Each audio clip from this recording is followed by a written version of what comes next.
Hi, Joshua. I love you. I hope your tooth is okay.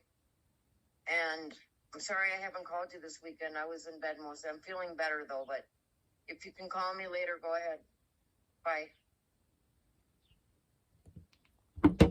That is a voicemail, one of the last voicemails that I have from my mother that I played every single morning since her passing. It's been over 6 months now.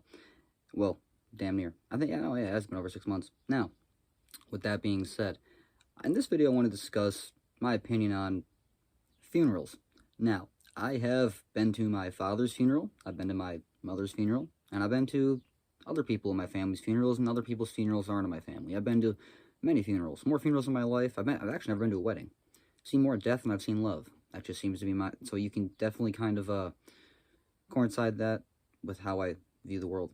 Now, with that being said, when my father passed away, he had very good health insurance. He was a sole provider for the family, so he was able to be buried. We were able to have a whole service for him, rent out the funeral home, and it was a whole ordeal, whole thing. Very cool.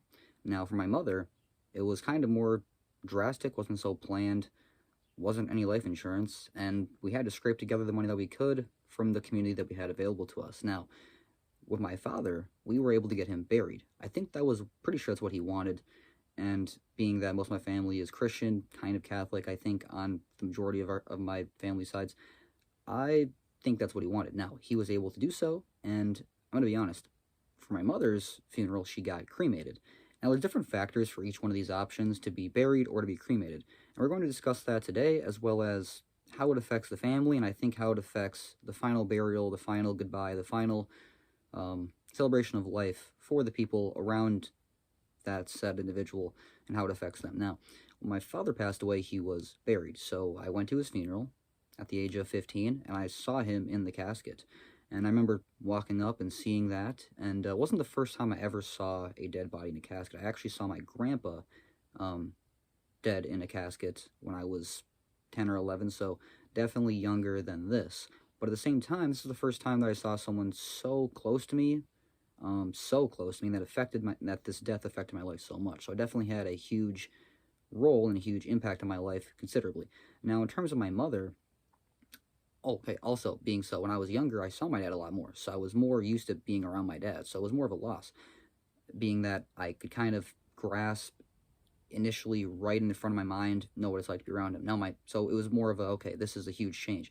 Now, with my mother, I saw her once or twice a year on holidays. We don't live very close together. We talk to each other on the phone every single day. We had a very good, strong relationship and connection towards the end, last few years of her life and the last few years of my life.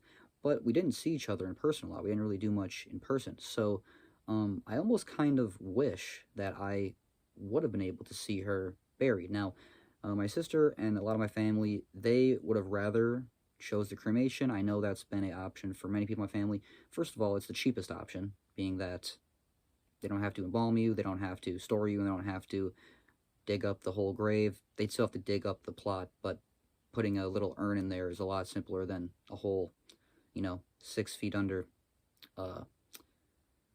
casket. I'm not exactly sure if the urn still goes 6 feet under, but it still goes quite a ways down in the ground. I know because I was the one that placed my mother's urn with her ashes in the urn in the ground on that cold December day last year.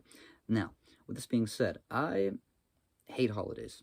And I've explained this in past videos, and I'll explain in a brief summary right now why I hate holidays so much. Now, I was born on Christmas Eve, December 24th. My dad died on December 23rd, the day before my 15th birthday. Now, that kind of started this whole thing. Now, I was going to see my mother on last Thanksgiving. That would have been the first time I saw her in roughly six or so months. Now, I'm going to be honest. I was definitely in my feelings. I was never afraid to share my emotions with my mother. Sometimes I would snap on her and I'd hang up on her, and I do that. We all have done that to our parents. Now, I told her I don't even want to go to Thanksgiving. But I did initially plan to go to Thanksgiving because that was the one time I would have been able to see her. Now, she died roughly a couple days before Thanksgiving. So, not only is Christmas ruined for me for the rest of my life, because initially it just reminds me of my father. In the last 10 years of my mom was alive, all she ever thought about was my father's death instead of Christmas or my birthday. And my birthday's always kind of been overshadowed by Christmas, one of the most popular holidays, especially over here in the West, in the States. So I've never really had my own time of the year. But as a man, who cares about that? When you're young, kind of, but it's kind of for girls and children. Let's be honest. Now, in terms of Thanksgiving, this definitely made me look a lot differently on Thanksgiving. Now, my mom was extremely superstitious, extremely superstitious. She was also very religious. She had a strong faith in Jesus Christ, and she was raised that way and indoctrinated that way, and indoctrinated me that way to some extent. Now, she thoroughly believed in Friday the 13th. She would not leave the house on Friday the 13th. You best not step on a crack because you might break your mom's back. You best not break a mirror. If a black cat crosses your path, you better turn around. That's how she felt. Now, my sister had her heart attack. Guess what day? After mom passed away, my sister had her heart attack on Friday the 13th. I don't know if I believe in coincidences. I don't know if I believe in miracles, but I have to be honest. I believe in somewhat of a higher power, and I definitely think that holidays in my family are somewhat cursed. So I don't celebrate holidays, and I definitely don't look forward to them at all, being that it just kind of reminds me of what I've lost, what I could have, and I know, Josh, you're supposed to rebuild that for yourself, but like I'm saying, I feel like my bloodline is cursed in this endeavor, or in this sector of, in these few days out of the year for some hell of a reason. I'm just not allowed to have good memories or experiences. Now, with this being said, back to the cremation and burial. Looking back on seeing my parents buried, seeing my dad buried with him in the coffin, fully still intact, versus seeing my mom buried in ashes in the urn, I felt like the closure for my father was much more cemented, being that you actually got to see him for the final time. Although I understand that when they are all embalmed and they're dressed up and they kind of almost have makeup on, and it's like not even really necessarily them, but it's how they look, or how they looked when they were alive, kind of like asleep. I understand that. I have watched videos about morgues, and I have actually looked into working in a morgue in the past, being that a girl I talked to for a small amount of time kind of wanted to do that, and I thought it was an interesting gig, being that I'm not scared of dead people or anything, but it's definitely quite the business. Usually it's family orientated, but definitely, usually I don't like men to work at morgues. I wonder why.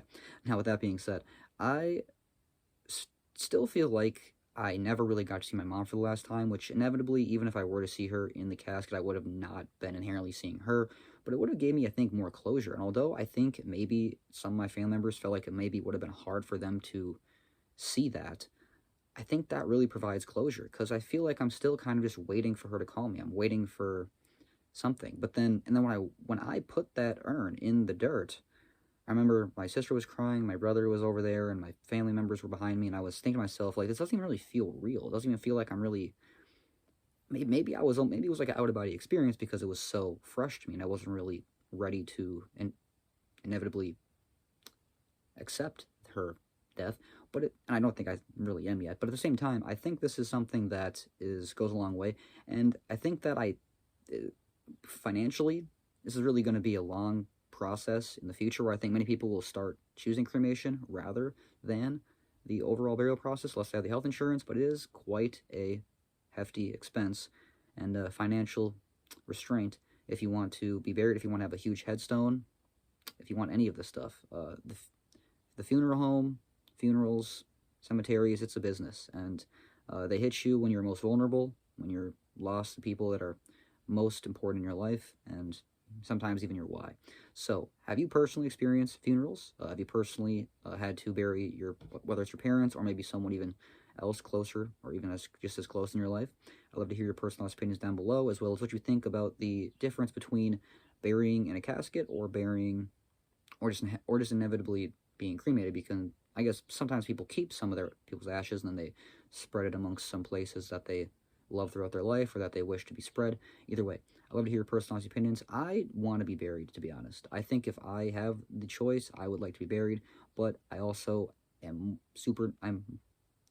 although I am more knowledgeable of the fact that if I do actually want that to be the case for me, I'm going to have to save up for that for myself, being that my family inevitably doesn't even have their own funerals planned. So, I'm 26, thinking about my funeral, and hopefully it's no time soon, but as far as I'm concerned, you never know what's promised. When I talked to my mother, 3 days before she died, she said she had 10 more years, and she died 3 days later, so you never know. No time is promised. Appreciate today, cherish today, call your loved ones, tell them you love them, and I will definitely continue sharing these updates of my thoughts, experiences, and my feelings about things. So I hope you enjoyed. Hope you can relate. If you ever want to throw a dog a bone, those links down below are always some of the best ways to support me and the channel. And I hope to see you next one. God bless.